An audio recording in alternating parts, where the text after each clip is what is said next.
Après un dîner frugal, il prit une douche rapide et se coucha accablé de fatigue.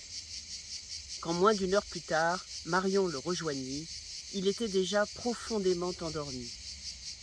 Le lendemain matin, ils partagèrent un café avec de savoureuses tartines de pain à l'épeautre au beurre demi-sel et à la confiture de mûres sauvages dans la douce clarté de l'aube. « Tu gérerais mes obsèques et ma succession si je te le demandais ?» lâcha-t-il à Marion après avoir avalé la première gorgée de café. « Oui, bien sûr, chérie, mais rien ne presse. Tu n'as que 50 ans, » répondit-elle après un court silence.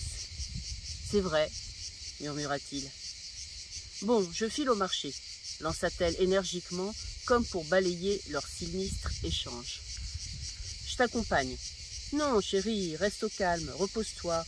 Je vais juste acheter des olives pour le poulet, et j'en ai pour 20 minutes à peine. » L'édition de poche d'un roman de Balzac était restée sur la table du salon. Lucas s'installa confortablement sur le canapé et commença à lire en diagonale pour arriver plus vite au cœur de l'histoire. La rencontre de Raphaël de Valentin avec l'antiquaire le captiva du moment où il fut question d'un talisman pouvant réaliser tous ses désirs. Ah, si lui aussi pouvait acquérir une peau de chagrin pour faire revenir Mimae, même au prix de 10 années de sa vie. De retour à la maison, Marion trouva Lucas plongé dans le sommeil, tenant d'une main ferme le livre ouvert posé sur son ventre. Elle tira délicatement les rideaux et ferma la porte du salon, puis se mit en cuisine. Elle sortit de son panier une splendide orchidée rouge dans un cache-pot doré et la disposa au centre de la longue table en bois usé, trônante au milieu de l'espace.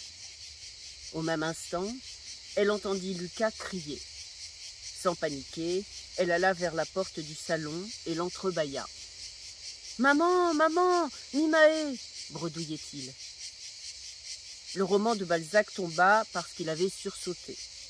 Marion retourna discrètement à ses occupations et quand Lucas la rejoignit quelques minutes plus tard, elle se contenta de l'écouter lui faire le récit de sa lecture de la peau de chagrin et de l'effet qu'elle avait produit sur lui, si fragile en son deuil.